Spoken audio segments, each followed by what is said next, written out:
Hello everyone, तो कैसे हैं आप लोग। आशा है कि आप सब ठीक होंगे। आज हम इस वीडियो में डिस्कस करने वाले हैं कि मोलर कंडक्टिविटी और इक्विवेलेंट कंडक्टिविटी क्या होती है। उससे पहले अगर आप चैनल पे नए हैं तो चैनल को लाइक कीजिए, शेयर कीजिए और सब्सक्राइब कीजिए। तो चलिए शुरू करते हैं। देखो, मोलर कंडक्टिविटी रिप्रेजेंट करी जाती है कैप एम के द्वारा और इक्विवेलेंट कंडक्टिविटी रिप्रेजेंट करी जाती है कैप EQ के द्वारा। ये होती है इक्विवेलेंट कंडक्टिविटी। यानी हमने अपने पिछले लेक्चर में पढ़ लिया था कि कंडक्टिविटी क्या होती है, कंडक्टेंस क्या होता है। अगर आपने हमारा वो पिछला लेक्चर नहीं देखा है तो लिंक आपको डिस्क्रिप्शन में मिल जाएगा, वहां से आप देख सकते हैं। वहां पे हमने बताया था कि कंडक्टर जो होते हैं वो दो टाइप के होते हैं। एक होता है मेटेलिक कंडक्टर, दूसरा होता है इलेक्ट्रोलिटिक कंडक्टर। और इलेक्ट्रोलिटिक कंडक्टर के अंदर जो कंडक्टेंस होती है वो इलेक्ट्रोलाइट्स के डिसोसिएशन होने के द्वारा जनरेट करी जाती है। तो ये जो टाइप्स हैं कंडक्टिविटी जो ये हैं, ये दोनों के दोनों इलेक्ट्रोलिटिक कंडक्टेंस के अंदर आते हैं। तो होता क्या है, जनरली हम मान के चलते हैं, हमने क्या ले लिया, एक बीकर ले लिया। यानी हम एक सेटअप बना रहे हैं। इस टाइप का हमने एक बीकर ले लिया, उसके अंदर हमने दो इलेक्ट्रोड ले ली। जैसे मैं कहूँ, एक इलेक्ट्रोड मैंने इस तरीके के ले ली, ये वाली इलेक्ट्रोड ले ली, और सेकंड इलेक्ट्रोड हमने यहाँ पे ले ली, ये हमने सेकंड इलेक्ट्रोड ले ली। और इसमें हमने क्या किया, इसके ऊपर चार्ज है नेगेटिव चार्ज और इसके ऊपर चार्ज है पॉजिटिव चार्ज। और यहाँ पे हमने इस सॉल्यूशन के अंदर, यानी इसके अंदर जो हमने सॉल्यूशन बनाया है उसके अंदर हमने क्या किया, 1 मोल इलेक्ट्रोलाइट डाल दिया। 1 मोल इलेक्ट्रोलाइट। इलेक्ट्रोलाइट क्या होते हैं? इलेक्ट्रोलाइट वो स्पीसी होती हैं जो अपने आयंस के अंदर डिसोसिएट हो जाती हैं। अब जैसे ही हमने इसके अंदर 1 मोल इलेक्ट्रोलाइट डाला, यहाँ पे सॉल्यूशन बन चुका है। यहाँ पे क्या बन चुका है? सॉल्यूशन। और उस सॉल्यूशन के अंदर ये जो 1 मोल इलेक्ट्रोलाइट है वो क्या हो चुका है? डिसोसिएट हो चुका है। और ये जो सॉल्यूशन है, इसका जो वॉल्यूम है, वो V सेंटीमीटर क्यूब है। V centimetre cube. यहाँ पे V cc का मतलब क्या होता है? Centimetre cube. यानी आप इस तरीके से लिख सकते हैं या फिर आप लिख सकते हैं सेंटीमीटर क्यूब। ये दोनों ही टर्म सेम होती है, ठीक है। तो इस सॉल्यूशन का जो वॉल्यूम है वो V सेंटीमीटर क्यूब है। अब क्या होगा, ये जो हमने 1 मोल इलेक्ट्रोलाइट हमने इसके अंदर डाले हैं, ये आयंस के अंदर डिसोसिएट होगा। ये किसके अंदर डिसोसिएट होगा? आयंस के अंदर डिसोसिएट होगा। और इन आयंस की वजह से कंडक्टेंस जनरेट होगी। क्या जनरेट होगी? कंडक्टेंस। और जो कंडक्टेंस जनरेट होगी उसे कहा जाता है मोलर कंडक्टिविटी। और यहां पे एक बात आप ध्यान रखना कि जो आपने इलेक्ट्रॉन लिए हैं, इनके जो बीच की जो दूरी होती है वो 1 सेंटीमीटर होती है। ये बात आपने ध्यान रखनी है। तो आपको पता चल गया होगा कि मोलर कंडक्टिविटी क्या होती है। जब हमने 2 इलेक्ट्रोड लिए, उनको 1 सेंटीमीटर की दूरी पे रखा हुआ है, और 1 मोल इलेक्ट्रोलाइट का जब हम सॉल्यूशन डालते हैं किसके अंदर? V centimetre cube of the solution के अंदर, तब जो आयंस होते हैं, जो इलेक्ट्रोलाइट होते हैं, वो आयंस के अंदर डिसोसिएट हो जाते हैं और कंडक्टेंस जनरेट करते हैं। तो वो जो कंडक्टेंस होती है, जो 1 मोल इलेक्ट्रोलाइट के द्वारा जनरेट करी गई है, उसे कहा जाता है मोलर कंडक्टिविटी। सिमिलरली यहाँ पे इक्विवेलेंट कंडक्टिविटी के केस में क्या होता है? बिल्कुल सेम प्रोसीजर होता है, बस ये जो 1 मोल इलेक्ट्रोलाइट आपने डाला है, इसकी जगह पे 1 ग्राम इक्विवेलेंट इलेक्ट्रोलाइट डाला जाता है। यानी मैं यहाँ पे दोबारा से इस तरीके का सेटअप बना लेता हूँ। देखो, मैंने ये कर दिया। यहाँ पे हमने एक इलेक्ट्रोड डाल दी, ये हमने इलेक्ट्रोड डाल दी, यहाँ पे हमने सेकेंड इलेक्ट्रोड डाल दी, ठीक है। इसका मैंने चार्ज कह दिया नेगेटिव चार्ज है और इस पे मैंने चार्ज कह दिया पॉजिटिव चार्ज है। अब इन दोनों इलेक्ट्रोड की जो दूरी है वो कितनी है? वो 1 सेंटीमीटर दूरी है, जैसा कि हमने यहाँ पे लिया था। इन दोनों इलेक्ट्रोड की दूरी भी 1 सेंटीमीटर थी। फिर हमने क्या किया, हमने इस सॉल्यूशन के अंदर 1 ग्राम इक्विवेलेंट क्या डाल दिया? इलेक्ट्रोलाइट डाल दिया, इलेक्ट्रोलाइट। और किसके अंदर डाला है? यहाँ पे जो सॉल्यूशन बनेगा उसका जो वॉल्यूम होगा, वो वॉल्यूम कितना होगा? वो वॉल्यूम होगा आपका V centimetre cube of solution. ये सॉल्यूशन का वॉल्यूम हो जाएगा। अब यहाँ पे जो ये आपने 1 ग्राम एक इक्विवेलेंट इलेक्ट्रोलाइट डाला है, ये क्या करेगा? अपने आयंस के अंदर डिसोसिएट हो जाएगा। और जैसे ही ये आयंस के अंदर डिसोसिएट हो जाएगा, ये कंडक्टेंस जनरेट करेगा। और जो कंडक्टेंस जनरेट होगी, किसके द्वारा जनरेट होगी? 1 ग्राम इक्विवेलेंट इलेक्ट्रोलाइट के द्वारा जो कंडक्टेंस जनरेट होगी उसे कहा जाएगा इक्विवेलेंट कंडक्टिविटी। उसे क्या कहा जाएगा? इक्विवेलेंट कंडक्टिविटी कहा जाएगा। और यहाँ पे 1 मोल इलेक्ट्रोलाइट के द्वारा जो कंडक्टेंस जनरेट होती है उसे कहा जाता है मोलर कंडक्टिविटी। तो इन दोनों डेफिनेशंस को, जो मोलर कंडक्टिविटी होती है या जो इक्विवेलेंट कंडक्टिविटी होती है, इन्हें हम डिफाइन कैसे करेंगे? तो हम लिखेंगे कि द कंडक्टेंस प्रोड्यूस्ड बाय, किसके द्वारा प्रोड्यूस्ड करी जा रही है? प्रोड्यूस्ड बाय डिसोल्यूशन ऑफ, किसका डिसोल्यूशन हो रहा है? 1 मोल ऑफ इलेक्ट्रोलाइट का, है ना। तो हम कहेंगे the conductance produced by dissolution of, dissolution का मतलब होता है आयंस में टूटना।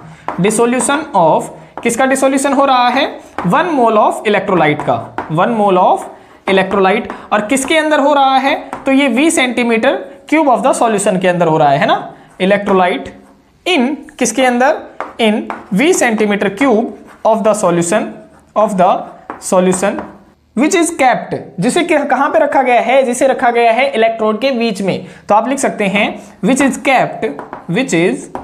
Is kept in between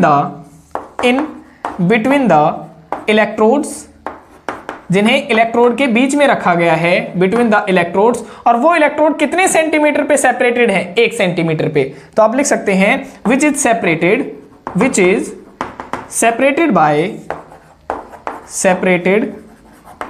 bye 1 centimetre distance, जिसे 1 सेंटीमीटर डिस्टेंस के ऊपर क्या किया गया है, सेपरेट किया गया है, उसे हम कहेंगे मोलर कंडक्टिविटी। तो आप ये डिफाइन नहीं करेंगे कि मोलर कंडक्टिविटी क्या होती है, कि ये वो कंडक्टेंस होती है जो प्रोड्यूस्ड करी जाती है डिसोल्यूशन के द्वारा, कब, जब 1 मोल इलेक्ट्रोलाइट का डिसोल्यूशन होता है, किसके अंदर होता है, V centimetre cube of the solution के अंदर होता है, जिसे कहां पे रखा गया है, which is kept in between the electrodes, जिसे इलेक्ट्रोड्स के बीच में रखा गया है, और उन इलेक्ट्रोड की दूरी कितनी है, उन इलेक्ट्रोड की दूरी है 1 सेंटीमीटर की, उसे कहा जाता है मोलर कंडक्टिविटी। और लेकिन अगर आप यहां पे क्या लगा देंगे, 1 मोल इलेक्ट्रोलाइट की जगह पे, यानी 1 मोल की जगह पे अगर आप लिख देंगे 1 ग्राम इक्विवेलेंट, 1 ग्राम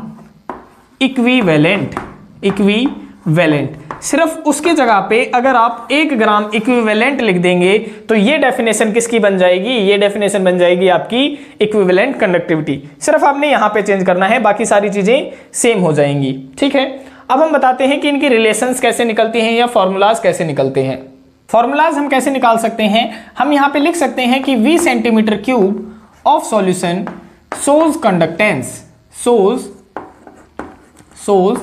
कंडक्टेंस, कि जो V centimetre cube of the solution था वो कितनी कंडक्टेंस शो कर रहा था, तो वहां पे कितनी कर रहा था भाई, मोलर कंडक्टिविटी शो कर रहा था, है ना, इतनी ही कंडक्टिविटी शो कर रहा था। तो अगर मैं कहूं कि 1 सेंटीमीटर क्यूब ऑफ सॉल्यूशन होता तो वो कितनी कंडक्टेंस शो करता, तो आप बताते मोलर कंडक्टिविटी डिवाइड में वॉल्यूम कर देते आप, कि इतनी कंडक्टिविटी वो क्या करता, यानी इतनी कंडक्टेंस वो क्या करता, शो करता। सिमिलरली इक्विवेलेंट कंडक्टेंस के केस में, यानी इक्विवेलेंट कंडक्टिविटी के केस में हम क्या लिख सकते हैं, हम लिख सकते थे कि V centimetre cube of the solution shows conductance, यानी V centimetre cube of the solution कितनी कंडक्टेंस शो कर रहा था, तो वहां पे कितनी कर रहा था भाई, वहां पे कर रहा था इक्विवेलेंट कंडक्टिविटी, इतनी ही तो कर रहा था कि जब हमने 1 ग्राम इक्विवेलेंट इलेक्ट्रोलाइट डाला, आयंस डिसोसिएट हुए, जो कंडक्टेंस प्रोड्यूस हो रही थी वो इक्विवेलेंट कंडक्टिविटी हो रही थी। तो हम यहाँ पे लिख सकते हैं कि 1 centimetre cube of the solution कितनी कंडक्टेंस शो करेगा, तो आप बता देना भाई कि इक्विवेलेंट कंडक्टिविटी के डिवाइड में क्या कर देंगे, हम वॉल्यूम को डिवाइड कर देंगे। और ये जो फॉर्मूला होता है मोलर कंडक्टिविटी डिवाइड में वॉल्यूम, ये किसके बराबर होता है, ये बराबर होता है कापा के, किसके बराबर होता है, कापा के बराबर होता है। सिमिलरली ये जो फॉर्मूला होता है इक्विवेलेंट कंडक्टिविटी डिवाइड में वॉल्यूम, ये भी किसके बराबर होता है, कापा के बराबर होता है। अगर आप कापा के बारे में नहीं जानते हैं तो आप हमारा प्रीवियस लेक्चर देख सकते हैं, लिंक आपको डिस्क्रिप्शन में मिल जाएगा, वहां पे इसके बारे में पूरी डिटेल जानकारी बताई गई है। अब यहाँ पे क्या हो जाएगा, देखो वॉल्यूम वहां पे जाएगा तो मल्टीप्लाई में हो जाएगा, तो कर देते हैं भाई, देखो molar conductivity is equal to kappa into में वॉल्यूम हो गया। Similarly equivalent conductivity is equal to kappa into में वॉल्यूम हो गया। ठीक है, तो ये हमारे क्या आ चुके हैं, ये हमारे फॉर्मूले आ चुके हैं। एक तो फॉर्मूला आपका ये बन गया मोलर कंडक्टिविटी का, और इक्विवेलेंट कंडक्टिविटी का एक फॉर्मूला आपका ये बन चुका है। अब हमारा इसी के अंदर नेक्स्ट टॉपिक आ जाएगा कि रिलेशन निकालो, relation between molar conductivity and molarity, कि मोलर कंडक्टिविटी और मोलैरिटी के बीच में क्या रिलेशन होती है। और इसके अंदर आपका टॉपिक आएगा कि रिलेशन निकालो, relation between equivalent conductivity and normality, कि नॉर्मेलिटी के बीच में और इक्विवेलेंट कंडक्टिविटी के बीच में क्या रिलेशन होती है। तो हमें यह पता होना चाहिए इस केस में कि मोलैरिटी क्या होती है। तो देखो मोलैरिटी हमने सॉल्यूशन चैप्टर में हम पढ़ चुके हैं। मोलैरिटी क्या थी हमारी, कि number of moles of solute dissolved इन पर लीटर ऑफ दी सॉल्यूशन। और अगर लीटर के अंदर ना लिखा गया हो, ml के अंदर लिखा गया हो, तो मल्टीप्लाई में हम क्या कर देते थे, 1000 कर देते थे। और number of moles of solute, तो यहां पे हमने इस केस के अंदर वहां पे कितने मोल इलेक्ट्रोलाइट डाले थे, 1 मोल इलेक्ट्रोलाइट डाले थे, 1 मोल इलेक्ट्रोलाइट डाले गए थे। तो इसके नंबर ऑफ मोल्स की संख्या कितनी है, 1 मोल है, तो यहां पे तो इसकी वैल्यू क्या बन जाएगी, 1 बन जाएगी। यानी मोलैरिटी का फार्मूला बन जाएगा 1000 अपॉन में वॉल्यूम, और वॉल्यूम अगर इधर जाएगा तो मोलैरिटी डिवाइड में चली जाएगी, तो वॉल्यूम का बन जाएगा 1000 अपॉन में मोलैरिटी। वॉल्यूम की वैल्यू आ चुकी है। अब ये वॉल्यूम की वैल्यू हम क्या करेंगे, इस इक्वेशन में पुट कर देंगे। तो इसको इक्वेशन नंबर नाम 1 मान लेते हैं और यहां पे लिख देते हैं यूजिंग इक्वेशन 1, यूजिंग इक्वेशन 1। और इक्वेशन 1 में क्या थी कि molar conductivity is equal to kappa into में वॉल्यूम था, वॉल्यूम की जगह पे हम ये पुट कर देते हैं 1000 डिवाइड में मोलैरिटी, तो मल्टीप्लाई में 1000 और डिवाइड में क्या आ जाएगा, मोलैरिटी आ जाएगा। तो ये हमारी रिलेशन निकल चुकी है किसके बीच में भाई, मोलर कंडक्टिविटी एंड मोलैरिटी के बीच में। अब यहां पे हम निकालते हैं relation between equivalent conductivity and normality.